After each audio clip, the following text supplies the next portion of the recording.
안녕하십니까. 이제 다섯 번째 강의, 이 좋은 이야기의 조건과 특징, 그리고 감동을 주는 이야기는 어떤 이야기인지를 한번 살펴보도록 하겠습니다. 두바이에 가면 7성급 호텔이 있습니다. 이 7성급 호텔은 많은 타이틀을 가지고 있죠. 세계 최고, 세계 최대, 세계 최초, 이런 많은 수식어들이 따라다닙니다.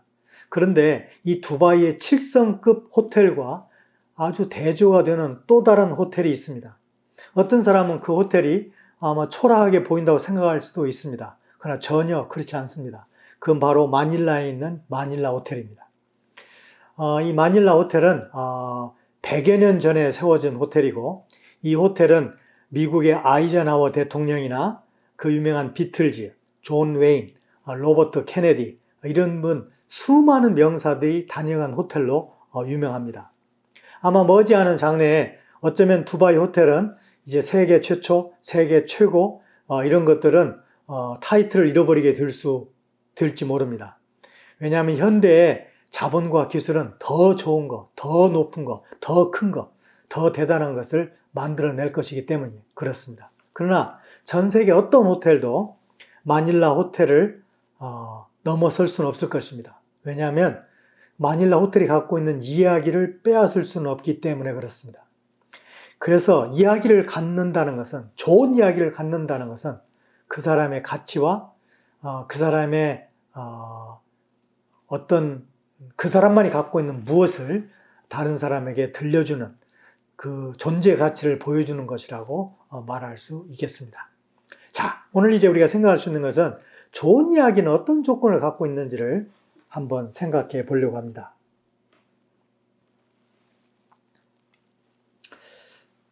좋은 이야기는 첫 번째, 탄탄한 구조를 가지고 있는 이야기를 사람들은 재미있어하고 좋은 이야기라고 말합니다.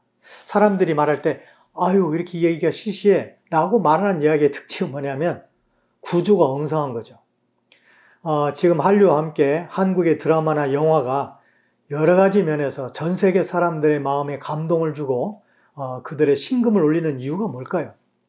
자본을 많이 투자해서 그렇습니까? 아니면 기술이 탁월해서 그렇습니까? 물론 그런 면도 없지 않아 있겠죠. 그러나 더 중요한 건 뭐냐면 그 이야기들이 탁월한 구성을 갖고 있다는 것입니다. 사실 어쩌면 이 세상에 탁월한 구조, 탄탄한 구조를 갖고 있는 이야기는 그의 생명력이 오래고 많은 사람들 사이에 계속해서 유지가 되고 회자되는 것을 볼 수 있습니다. 결국 좋은 얘기는 뭔가 잘 짜여진 이야기입니다. 어쩌면 성경 이야기가 세계에서 가장 잘 짜여진 이야기라고 말할 수 있습니다.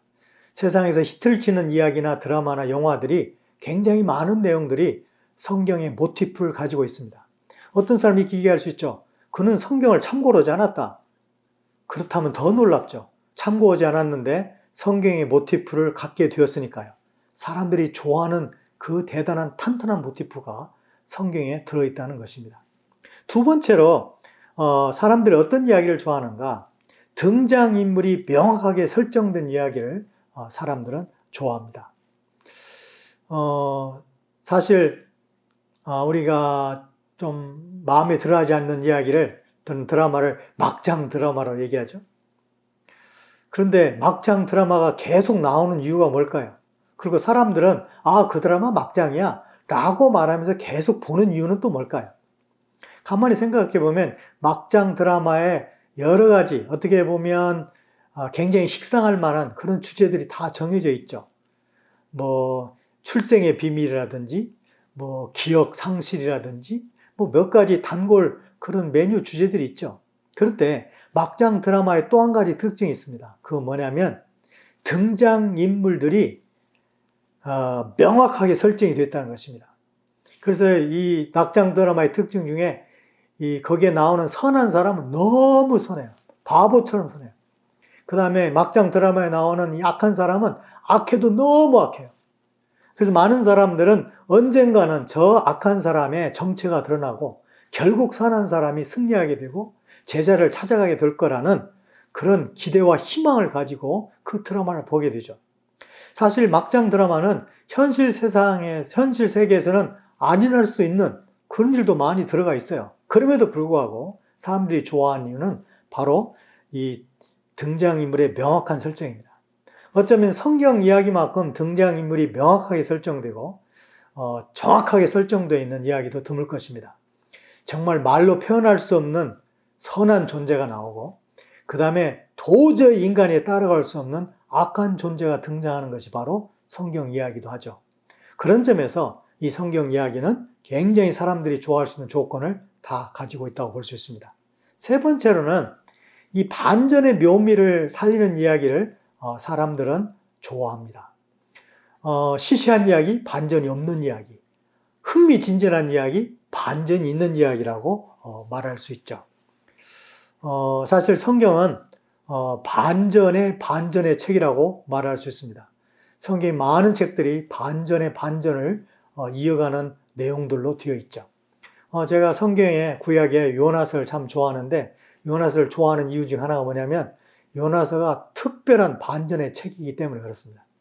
요나서를 여러 가지 관점에서 볼 수 있다고 생각합니다. 첫 번째로는 두 가지만 소개하자면 이렇게 볼 수 있죠. 요나가 처음에는 불순종했지만 나중에는 회개하고 순종하게 되었다. 그래서 우리도 하나님의 말씀에 순종하고 내 마음에 들지 않고 내 생각이 맞지 않아도 주님의 뜻을 따라가는 게 중요하다. 이렇게 볼 수 있는 메시지가 있죠. 그러나 또 한 가지 관점이 있습니다. 요나가 끝까지 회개하지 않았다. 적어도 요나서 1장에서 4장까지 내용에서는 요나의 진정한 회개 장면을 볼 수 없다고 보는 그런 관점이 있을 수 있습니다. 저는 첫 번째와 두 번째를 다 인정하면서 아무래도 두 번째를 더 강조하고 싶은 마음이 있는데 우리가 한번 그 두 번째 관점에서 요나서를 잠깐만 살펴본다면 요나서는 사실 1장 1절부터가 반전으로 시작합니다. 요나서 1장 1절이 우리 성경이나 영어 성경에는 빠져있는 히브리 원문에 나와 있는 접속사가 있습니다. 그 접속사는 우라는 접속사인데 굳이 해석하자면 그리고입니다. 그리고. 그러니까 요나서 이렇게 시작하죠. 그리고 아미떼 아들 요나에게 여호와의 말씀이 임하니라. 아니 이야기를 시작하면서 그리고로 시작하는 이상한 이야기를 들어보셨습니까? 왜 요나서는 그리고로 시작될까요? 사실 소선지서의 대부분이 그리고로 시작합니다.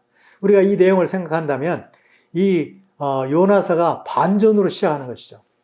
요나서를 하나님께서 요나에게 처음 말씀하시고 요나를 처음 사용하신 것으로 되어 있지만 따지고 보면 그것은 처음 이야기가 아니라는 거예요.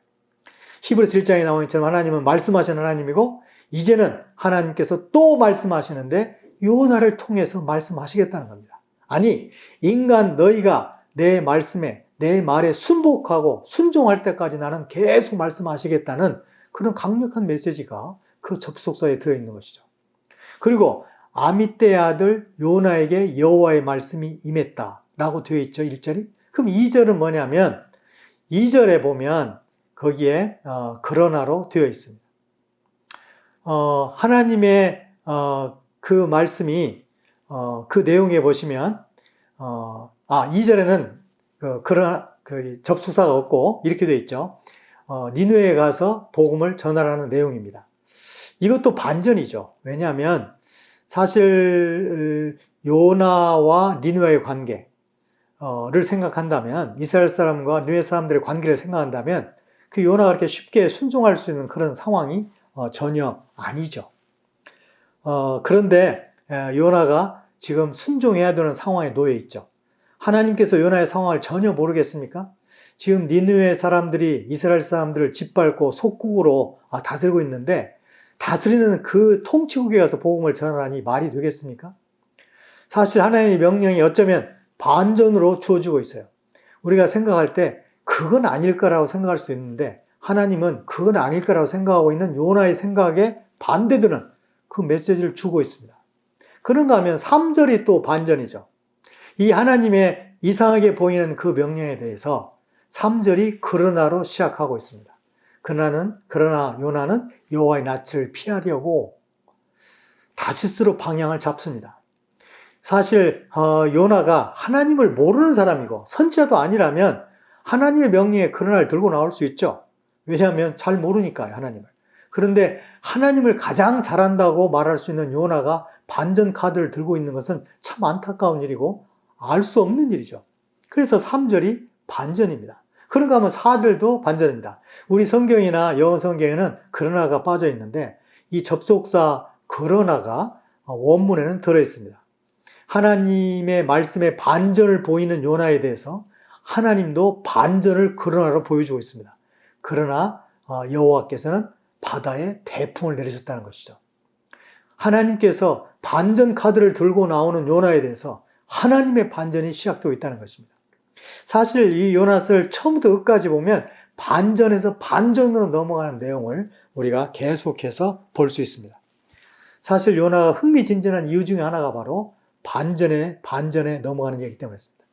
흥미로운 이야기, 흥미진진한 이야기는 반전의 묘미를 살린 이야기입니다. 자, 네 번째로는 비극을 이용하여 공감대를 형성한다는 것입니다. 사실 희극보다도 비극이 훨씬 더 공감대가 잘 만들어지죠. 어쩌면 그래서 성경에 그런 슬픈 이야기와 아픈 이야기가 많은지 모르겠습니다. 그 다음에 다섯 번째로는 이 아이러니 효과를 극대화할 때 사람들은 그 이야기를 좋아하게 된다는 것입니다. 이 문학 기법의 아이러니 효과와 어쩌면 스토리텔링의 아이러니 효과는 약간의 차이가 있습니다. 이 스토리텔링의 아이러니 효과는 뭐냐면 이 청중이나 이 듣는 사람들, 이 사람들은 관객은 다 알고 있는데 거기에 나오는 주인공이나 주인공의 한 사람은 모르고 있다. 이걸 아이러니 효과라고 합니다. 사실 우리는 저 남자가 또는 저 여자가 악하다는 걸 다 알고 있어요. 그런데 이 상대편 주인공이 그 남자와 결혼하겠다는, 그 여자와 결혼하겠다는 거예요. 그러면 보는 우리는 굉장히 안타깝죠. 왜냐하면 알고 있기 때문에. 그러나 정작 그 주인공은 모르고 있어요.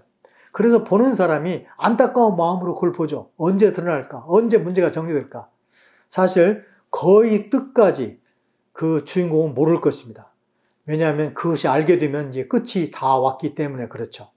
이런 게 바로 아이러니 효과입니다. 이 작가는 그 아이러니 효과를 통해서 관객들의, 청중들의 마음을 계속 사로잡을 수 있죠. 사실 성경에 나와 있는 이야기도 마찬가지입니다. 성경에도 수많은 그런 아이러니 효과를 보는 것도 있죠. 마치 이런 것이 아이러니 효과라고 말할 수 있습니다. 사탄은 예수님이 돌아가시면 3일 만에 부활을 하실 것을 알았을까 몰랐을까? 사실 알았다고 대답해도 문제가 되고 몰랐다고 대답해도 문제가 될 수 있죠. 알았다고 대답한다면 사탄이 바보죠. 3일 만에 부활하면 자기가 영원히 지는 것인데 그렇게 하면 다른 길을 찾아야죠. 그럼 몰랐다고 생각하면 어떻게 그런 일이 가능할 수 있을까? 그럴 수 있습니다. 사실 지금 복음이 우리에게 뭘로 주어져 있냐면 신비로 주어져 있죠. 비밀로 주어진 거라기보다는 비밀은 말해주면 아는 것이고 신비는 말해줘도 알도록 되어 있는 사람만 아는 게 신비인데 복음은 알도록 되어 있는 성령의 감동을 받은 사람만 알도록 되어 있습니다. 그런 점에서 신비입니다. 마치 그런 것처럼 사실 베드로 전서 1장 10절에 보시면 복음의 비밀을 설명하면서 이 베드로가 이런 말을 하게 됩니다. 이는 천사들도 살펴보기를 원하는 것이었다. 그러니까 천사들도 일정한 기간 동안 몰랐다는 것이죠. 하나님께서 예수님의 이 부활에 대해서 천사, 그다음에 귀신들, 사탄에게 이걸 신비로 남겨두었다는 것입니다. 그래서 사탄은 예수님의 부활을 정확히 이해하지 못하고 사실 예수님을 이긴 것처럼 죽였다고 생각할 수 있고 3일 만에 그의 승리로 보였던 것이 영원한 패배가 되었다는 사실을 알게 되었을 것입니다. 이런 것이 바로 우리는 이미 다 알고 있죠. 아브라함도 예수님의 부활을 알고 있었고 사실 베드로의 오순절 설교를 보면 다윗의 시를 인용하고 있는데 그 인용된 시가 예수님의 부활을 노래하는 시입니다. 그러니까 다윗도 이해가 있어요. 예수님의 부활을 이해하고 있었고 사실 신령한 사람들, 영적인 사람들은 예수님의 부활을 알고 있었지만 사탄은 그걸 모르고 있었죠. 왜냐하면 하나님이 막아 놓으셨기 때문에 그렇습니다. 이런 것들이 어쩌면 성경에 나와 있는 아이러니 효과라고 말할 수 있습니다. 자, 그 다음에 이제 감동을 주는 이야기를 설명하도록 하겠습니다. 사람은 어떤 이야기에 감동을 받는가? 첫 번째로는 나는 누구인가를 보여주는 이야기에 사람들은 감동을 받습니다. 심리학에서는 이걸 자기 폭로라고 그러죠. 내가 누군가를 정확히 보여준다면 사람들은 그 이야기를 관심을 가지고 마음을 열고 듣게 될 것입니다. 두 번째는 사람은 어떤 이야기를 듣고 감동을 받는가? 내가 왜 여기에 와 있는가를 보여주는 것이에요. 사실 물건을 팔러 왔다 손 치더라도 솔직하게 그 이야기를 정확하게 이야기한다면 사람들은 그 이야기를 듣고 감동을 받을 수 있습니다. 사람들을 교묘하게 속이려는 마음으로 이야기를 한다면 그것은 사람에게 감동을 끼치지 못할 것입니다. 세 번째로는 나의 비전을 보여주는 이야기예요. 사람들은 비전을 보기를 원하고 비전을 가진 사람을 따르기를 원합니다. 그래서 비전을 정확히 보여준다면 사람들은 그런 이야기에 열광하고 사람들은 그런 이야기를 하는 사람을 따르게 될 것입니다. 네 번째로는 감동을 담은 이야기를 사람들은 좋아합니다. 감동을 주는 이야기, 감동스러운 이야기. 그 다음에 다섯 번째는 실천할 수 있는 가치를 담은 이야기예요. 그 얘기를 들어보니까 아무리 생각해도 나오는 관계가 없다. 나는 따라갈 수가 없다. 들을 수가 없다라고 판단한다면 그 이야기는 사람들에게 감동을 주지 못할 것입니다. 여섯 번째로 마지막으로는 나는 당신의 마음을 읽고 있다. 알고 있다. 나는 당신의 마음을 이해하고 싶다. 그런 마음이 호소가 들어있는 이야기라면 사람의 감동을 줄 수 있을 것입니다. 자, 이제 마지막으로 저희 부족에 있었던 이야기 하나를 해보겠습니다. 거기에서 요즘처럼 이렇게 화이트보드나 그래 구할 수 없었기 때문에 비싸기도 하고 이제 글자를 만들어서 가르치는 일을 해야 되는데, 왜냐하면 성경을 번역해도 사용하지 않으면 아무 소용이 없는 거죠. 그래서 글자 읽기반을 운영하게 되는데, 글자 읽기반은 주로 제 처가 그걸 담당을 했습니다. 제가 글자를 만들어서 성경을 번역해 놓은 걸 이제 글자를 읽기반을 운영해서 글자를 가르치고 성경을 읽을 수 있도록 하는 것이죠. 그 글자 읽기반을 사용한 게 바로 흑판이에요, 흑판. 그래서 베니아판으로 이렇게 판을 만들고 그 판에다가 새카만 페인트를 바르고 그 다음에 천 묶음 걸레 같은 걸 하나 만들어서 딱개를 만들고 분필을 주어가지고 칠판으로 사용했습니다.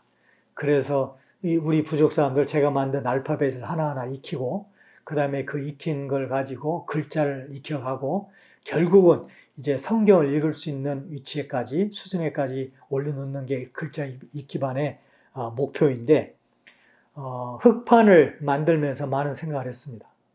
흑판을 지울 수가 있죠. 쓰고 또 지우고 쓰고 지우고 계속해서 닦아내야죠. 사실 우리의 죄악과 우리의 잘못들을 매일매일 말씀을 통해서, 성경 이야기를 통해서, 큐티를 통해서, 기도를 통해서 매일매일 닦아내는 것이 얼마나 중요한가, 그런 생각을 해본 적이 있습니다. 자, 오늘로 이제 이 강의를 마치도록 하겠습니다.